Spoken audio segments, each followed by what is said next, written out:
tous, merci de l'invitation. Je vais commencer assis, je verrai bien si je me lève, mu par ma propre énergie. Alors, en 20 minutes, essayer de faire une présentation des questions qui se posent aujourd'hui en matière de gouvernement urbain. C'est assez difficile, mais tentons le pari. Commençons par un postulat que chacun considérablement comme vrai. L'urbanisation fabrique le monde contemporain. On a trop souvent tendance à confondre mondialisation avec globalisation économique. En réalité, la globalisation économique est un vecteur de construction du monde, mais le vecteur principal de fabrication du monde contemporain, on oublie de le dire, c'est l'urbanisation, c'est-à-dire le changement de genre de vie massif de l'ensemble des personnes composant toutes les sociétés mondiales depuis maintenant une soixantaine d'années.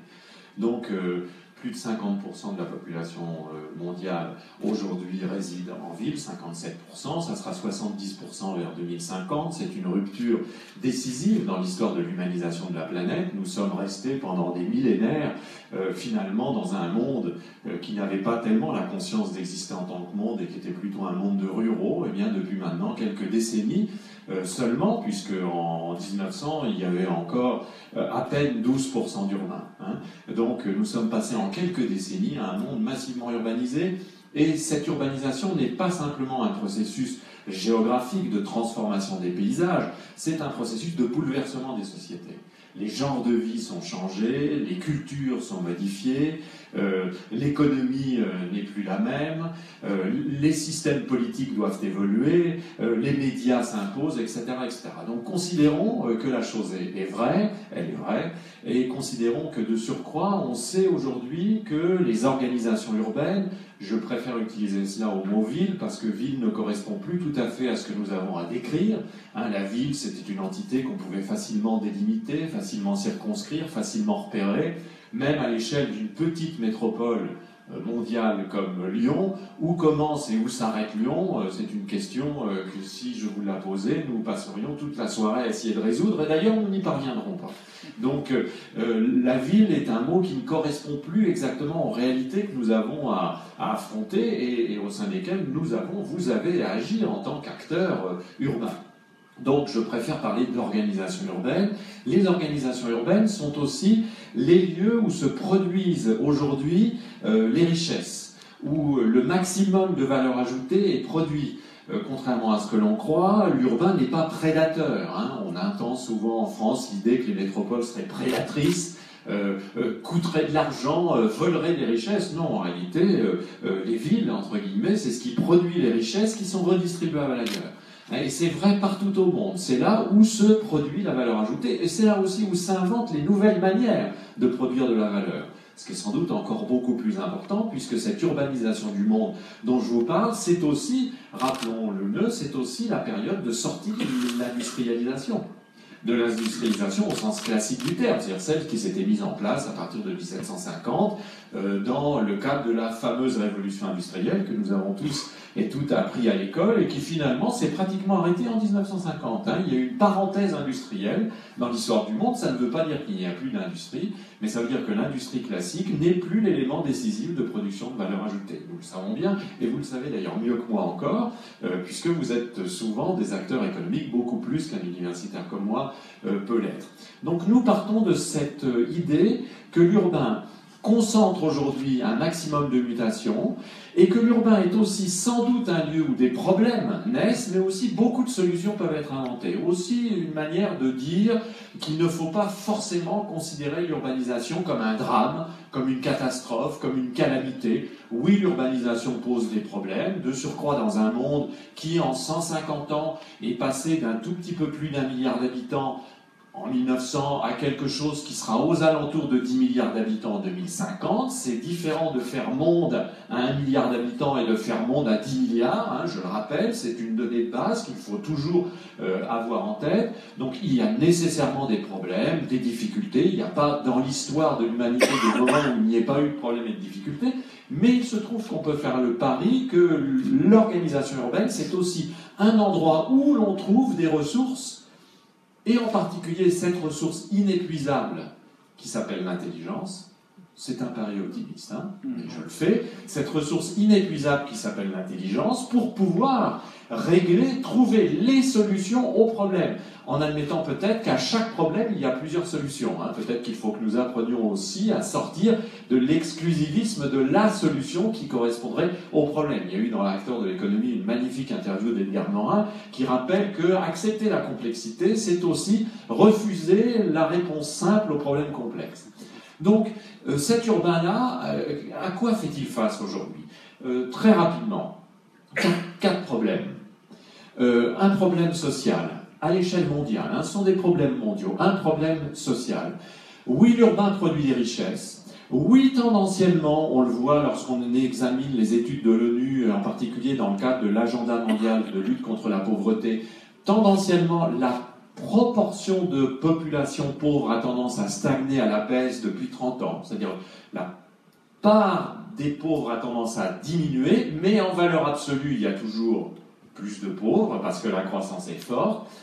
Oui, la ville produit des richesses. Oui, la pauvreté a tendance à stagner à la baisse. Et pourtant, les inégalités sociales sont reparties à la hausse depuis une trentaine d'années, depuis une vingtaine d'années en particulier.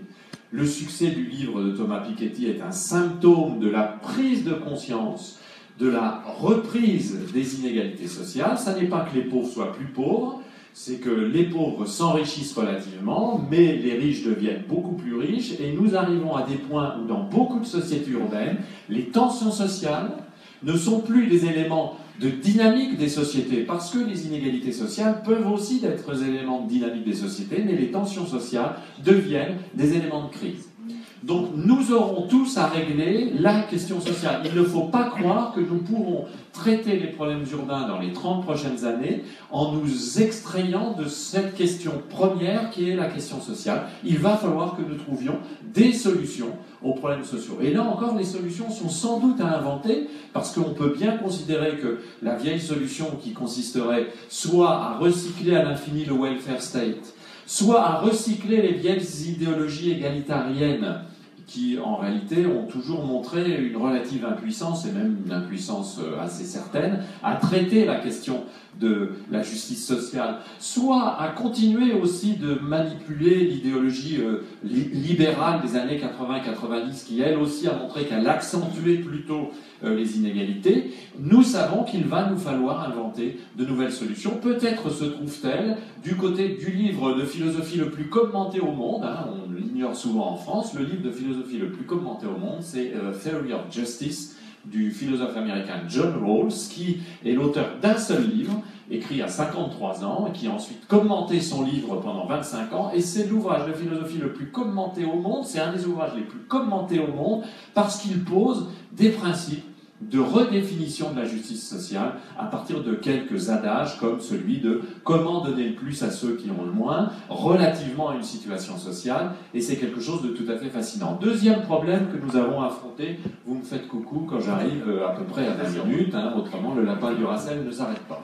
Donc, deuxième problème que nous aurons à affronter, le problème de l'environnement. Bien sûr, je vais aller très vite, vous le savez, l'entrée dans l'Anthropocène, dont tout le monde parle aujourd'hui, même l'Union stratigraphique internationale en congrès à Cape Town cet été, a reconnu que nous entrions dans la période, dans l'époque Anthropocène, c'est-à-dire une nouvelle époque géologique. Pourquoi? Parce qu'il y a depuis 1945 dans l'atmosphère des nucléotides, des nitrates et des phosphates qui commencent à se déposer dans les sédiments, et que les géologues des générations futures, dans 1000 et 1500 ans, retrouveront dans la stratigraphie et qui marqueront l'entrée dans une nouvelle ère géologique. Donc nous y sommes. L'environnement est modifié par l'action de l'homme, un environnement modifié en profondeur, sans doute depuis beaucoup plus longtemps que 1945. Certains pensent en fait que l'entrée dans l'Anthropocène elle a été préparée par la révolution néolithique. Alors vous voyez, ça remonte quand même à nos arrière-grands-parents, enfin au moins une quarantaine de générations, peut-être un peu plus. Ne rentrons pas dans ce débat, mais nous savons aujourd'hui que l'homme ne modifie pas simplement à la marge ses conditions d'environnement, l'homme est un facteur d'environnement. Il fabrique ses environnements. Et où mieux que dans l'urbain, mesure-t-on cette capacité à fabriquer l'environnement, à être un facteur? Eh bien, il faut partir de cette puissance dont nous avons peut-être été un peu ivres, à un moment donné, pour essayer de comprendre comment nous pouvons, à partir de cela, réfléchir aux nouvelles conditions environnementales plus soutenables, qui permettent tout simplement de garantir l'habitabilité des espaces urbains que nous avons construits et que nous offrons aux 7 ou 10 milliards d'habitants de ce monde. C'est une question qui n'est absolument pas triviale. Et là encore, moi je suis pour qu'on sorte de cette question en réactivant les idéologies punitives. Hein. La nature se venge. Oui, bon, soit, mais bon, une fois qu'on a dit ça, qu'est-ce qu'on a dit? Rien. Je ne suis pas sûr que la nature ait une intentionnalité. Enfin, personnellement, je ne l'ai jamais rencontrée. Hein. Donc, la nature se venge. Nous sommes, êtres humains, condamnés à disparaître parce que nous dégradons tout. Bon, d'accord, mais bon, les idéologies de curé, ça n'a jamais été mon truc non plus. Donc voilà, est-ce qu'on peut envisager d'inventer quelque chose qui correspond tout simplement à notre capacité de fabriquer des environnements? Comment faire? Comment réinventer une place pour le végétal en vie? Beaucoup d'entre vous ici se posent cette question-là. Comment réinventer une place pour l'eau? Comment traiter la question de l'air sain, de l'air frais en période de réchauffement climatique et d'îlots de chaleur? Ça va devenir un enjeu politique majeur. Ça l'est déjà d'ailleurs. Nous savons que les plus pauvres sont souvent exposés aux conditions les plus déplorables de l'air. Comment réinventer une place pour l'animal dans l'urbain aujourd'hui? Comment recomposer en fait une nature? Parce que vous savez que la nature ne nous est pas donnée, nous la fabriquons. Donc comment réinventer une nature urbaine correspondant au XXIe siècle? Eh bien, dites donc, c'est une sacrée tâche, et c'est quelque chose qui n'est pas simplement l'apanage de quelques partis politiques écologistes, c'est quelque chose qui nous regarde tous. C'est notre action à tous et à chacun, puisque chacun d'entre nous, là aussi principe de complexité cher à Edgar Morin, chacun d'entre nous, nous sommes un acteur urbain, donc nous sommes capables de poser des actions qui ont des effets sur l'environnement global. Troisième défi que nous devons affronter, le défi du numérique. Bien sûr, on va en parler, Gilles connaît ça bien mieux que moi, le défi du numérique, parce que le développement du numérique est en train de tout bouleverser. Certains parlent même d'une nouvelle révolution anthropologique.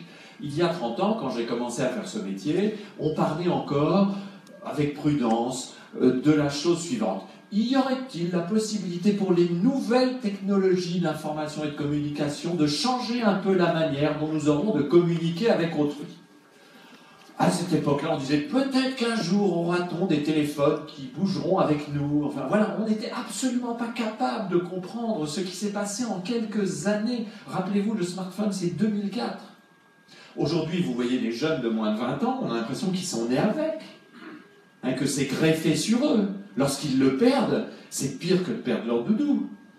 D'ailleurs, nous-mêmes, nous sommes extrêmement désemparés lorsque nous perdons notre couteau suisse numérique. Donc, qui avait pu pressentir ça? Mais bien plus encore, qui avait pu pressentir ce qui se déroule depuis quelques années seulement? Là encore, Gilles pourrait vous en parler très longuement. L'apparition des big data, de la donnée massive. De la donnée massive de plus en plus autoproduite par les acteurs eux-mêmes. Qui aurait pu penser que le big data est en train de bouleverser la manière de concevoir l'urbain, de le penser, la manière d'agir, de gérer les entreprises, la manière de prévoir les politiques publiques? Qui aurait pu penser que les instruments mobiles et les objets connectés allaient s'immiscer au cœur même de l'intimité de chaque personne?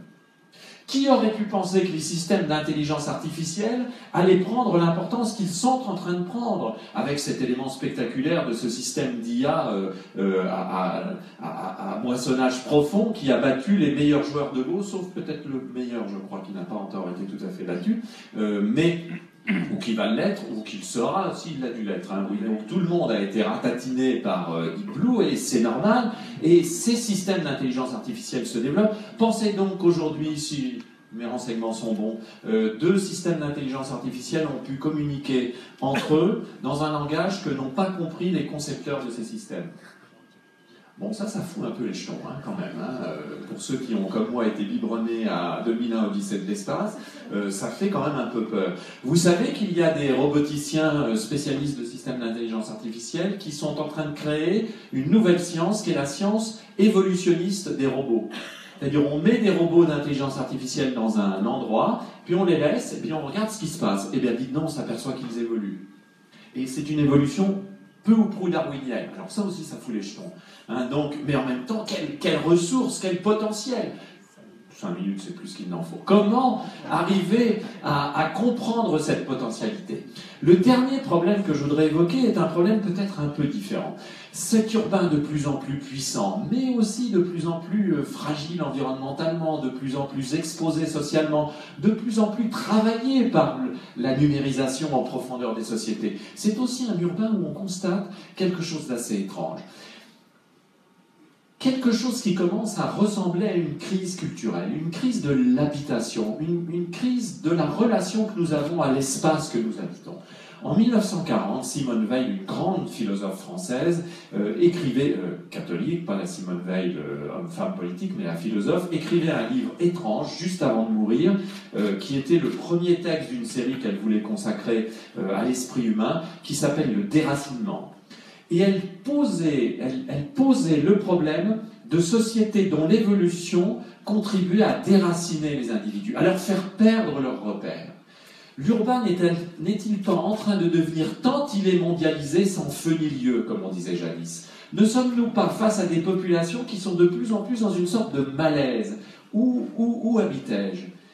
Comment dois-je me mouvoir? Quelle relation dois-je avoir avec autrui dans des sociétés de plus en plus cosmopolites, de plus en plus turbulentes, de plus en plus en mouvement? Comment me placer, moi, dans mon habitat, dans ma résidence? Comment me placer par rapport aux autres? Quel type de relation puis-je entretenir avec ces autres? Quel type de vivre ensemble, cher Denis, dois-je considérer? Il y a quelque chose comme le début d'un malaise dans la civilisation urbaine. Et nous le voyons à travers un certain nombre d'idéologies conservatrices, de retour au mythe sécurisant du village, presque parfois au mythe de l'autochtonie, c'est-à-dire au fait que seulement les gens du cru sont acceptables pour moi, et je me méfie qui vient de l'extérieur. C'est un défi considérable à tous les acteurs urbains que nous sommes, et que vous êtes, parce que je sais qu'ici il y a beaucoup d'innovateurs et beaucoup de constructeurs. C'est un défi considérable. Et celui-ci, nous ne pouvons pas non plus le laisser de côté. Comment recréer du sens?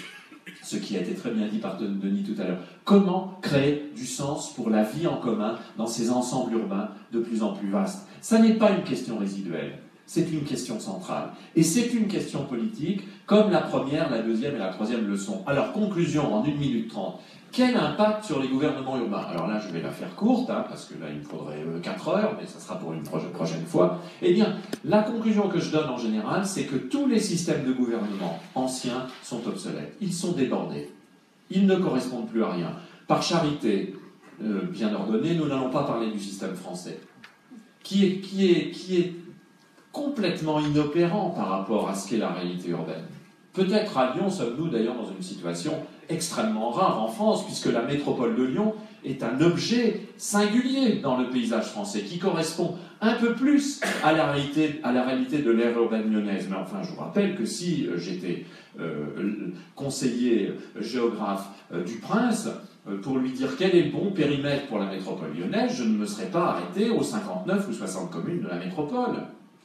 Je serais même sans doute allé jusqu'à Saint-Étienne. Oh là là, excusez-moi, je n'ai rien dit. Mais je suis en mondovision, donc je suis grillé. Parce que fondamentalement, pour des gens comme moi, c'est exactement la même organisation métropolitaine. Comment donc recréer les conditions d'une réflexion sur les gouvernements urbains avec plusieurs impératifs qui peuvent paraître contradictoires? Je vois l'animateur qui s'inquiète, mais c'est promis, j'arrête. C'est normal, je suis dans mon rôle. Premier impératif, définir des formes de gouvernement à une échelle suffisamment consistante et pertinente pour que l'on arrive, par ce gouvernement urbain, à imposer des régularités, à prendre des décisions engageant l'intérêt général, à trouver les bonnes formes pour le développement des réseaux, des équipements et des infrastructures dont une société juste, dont je parlais, soutenable, ayant du sens et pouvant faire face aux défis numériques, a besoin. Comment trouver ces périmètres pertinents et consistants? Eh bien, curieusement, des géographes dans mon genre ont réfléchi à des choses qui paraissent un peu rocambolesques. C'est par la réponse, eh bien, peut-être qu'il n'y a pas qu'un seul périmètre. Peut-être que ça dépend des thèmes qu'on aborde. Peut-être que quand on aborde la question des transports en commun, je sais que la SNCF n'est pas loin dans cet email, peut-être que quand on aborde cette question-là, c'est un autre périmètre que quand on aborde la question de la construction d'un centre d'affaires, ou quand on aborde la question du maillage par les équipements de santé, ou qu'on aborde la question de la relation des individus aux poumons verts de la métropole. Peut-être qu'il faut admettre qu'il y ait une variation des périmètres, ce qui ne s'est jamais fait dans un cadre français où on a l'habitude de considérer qu'une fois qu'on a posé la commune et le département en 1789, eh bien il est normal que 1000 ans après, la commune et le département soient toujours là. Peut-être qu'il faut être capable justement de moduler ça. Et puis la deuxième chose, et je termine par là, il y aurait bien d'autres points à dire, j'en dirai deux. La deuxième chose, à l'autre extrémité, c'est comment réinventer une citoyenneté d'implication. Une citoyenneté qui ne soit pas simplement une citoyenneté consumériste. Je ne suis pas simplement là pour venir demander à mon élu qu'il serve mes intérêts. Une citoyenneté qui ne soit pas réduite à la participation aux élections, mais une citoyenneté d'implication au jour le jour. C'est-à-dire une citoyenneté où finalement chacun considère son statut d'acteur urbain, d'acte de gestion comme ça existe ailleurs. Et puis, dernier point, c'est sûr, repenser aussi au rôle des intermédiations, repenser au rôle des corps intermédiaires. Nous vivons une crise politique tout à fait particulière où pour la première fois depuis très longtemps, il y a une stigmatisation systématique des élites, mais aussi et surtout des corps intermédiaires. C'est-à-dire de tout ce qui permet l'intermédiation entre les résidents et les habitants ordinaires et d'autres structures plus institutionnalisées qui permettent de trouver les régulations. Parce que finalement, une institution, qu'est-ce que c'est? C'est une structure qui produit de la régularité. C'est une structure qui produit la régularité dont nous avons besoin dans les différents champs. Comment réhabiliter l'intermédiaire? Un patron de presse est immédiatement confronté à cette question parce qu'un des intermédiaires qui a le plus le plomb dans l'aile, c'est justement la presse et les médias. Et nous avons pourtant besoin de ces intermédiaires. Vous savez, tout le monde dit du mal des journaux. D'ailleurs, tout le monde dit du mal aussi des universitaires. Mais le jour où il n'y en aura plus, les vampires, vraiment, ben là je ne voudrais pas en parler, mais c'est la même chose. Mais le jour où il n'y en aura plus, eh bien je pense que nous ne serons plus là non plus pour parler de ces questions qui nous impliquent tous. Merci, Michel Busset.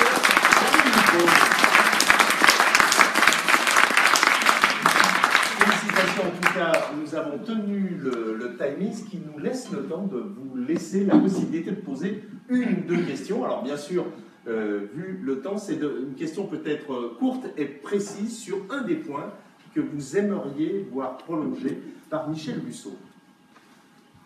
Qui veut poser cette question sur un point précis? Autrement, je repars. Oui, j'ai bien aimé votre notion de périmètre différent pour résoudre des problèmes différents. Quand vous l'expliquez comme ça part de l'idée, mais d'Amneb, j'aurais dû y penser. Ça a été modélisé, théorisé un peu plus. Alors, je vais juste reformuler pour Shanghai et San Francisco le principe des sortir. Mais il faudrait aussi aller plus loin. Alors là, vous allez voir, c'est un truc marrant qui m'a fait avoir une popularité sans borne un jour à la RATP, lorsque je présentais ça.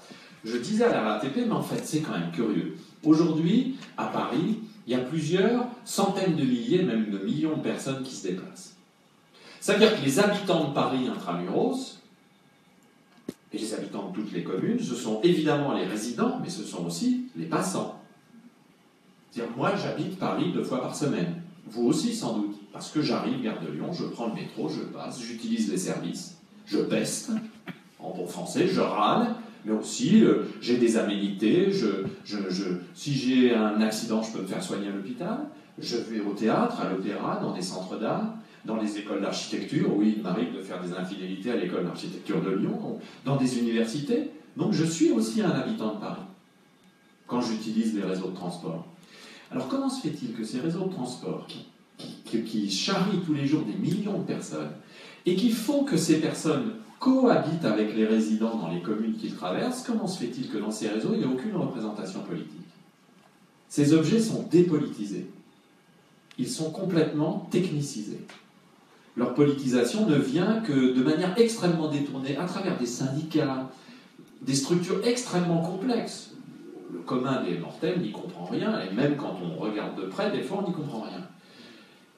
Certains de mes collègues ont dit, mais alors est-ce qu'on ne pourrait pas faire une double démocratie, c'est-à-dire une démocratie qui tienne à la représentation des résidents, mais aussi à la représentation des passants? Parce que les gens qui circulent dans les réseaux, quand ils circulent tout au bout du réseau, eh bien, ils dilatent évidemment l'aire urbaine considérablement. Donc en fait, on peut faire varier cette taille aussi en tenant compte de cette séparation entre celui qui réside stable et celui qui est passant. Ça veut dire qu'en gros, nous avons tous une citoyenneté en tant que résident et une citoyenneté en tant que passant, dans notre ville, mais aussi dans les autres. Si vous commencez à rentrer là-dedans, on vous dit en général, jeune homme, arrêtez le yaourt, ça n'est pas possible. Mais c'est là où les choses peuvent se croiser, mais dites donc, à travers le numérique. Il n'y a pas des systèmes qui permettent des plateformes de participation, aussi ils existent. C'est souvent ceinture, bretelles et slip en zinc. Ça va être compliqué pour les gens de Shanghai, là. Nous manquons d'audace expérimentale. Il y a des moments où j'ai envie de dire, mais attendez, on peut tout simplement essayer, tenter. Il y a des domaines pour lesquels il n'y a comme risque que de se tromper, mais ça n'engage rien d'autre. Il y a des domaines où il faut plus faire attention, mais on peut expérimenter sur tellement de choses, et on le fait si peu, parce que nos cadres administratifs et politiques détestent l'expérimentation. Donc voilà, sur le gouvernement urbain, pourquoi n'essayerions-nous pas de tenter? Je l'ai proposé quand je présidais le conseil scientifique d'un Paris pour le Grand Paris, avec Paul Chemtov. Nous avions proposé ça, nous n'avons pas été complètement écoutés, même pas du tout, hein, il faut le dire. C'est un des plus grands échecs dans ma carrière. J'en suis assez fier d'ailleurs de celui-ci, parce que c'est vraiment un échec retentissant, mais il y a des choses à faire. Michel Lusseau, merci beaucoup.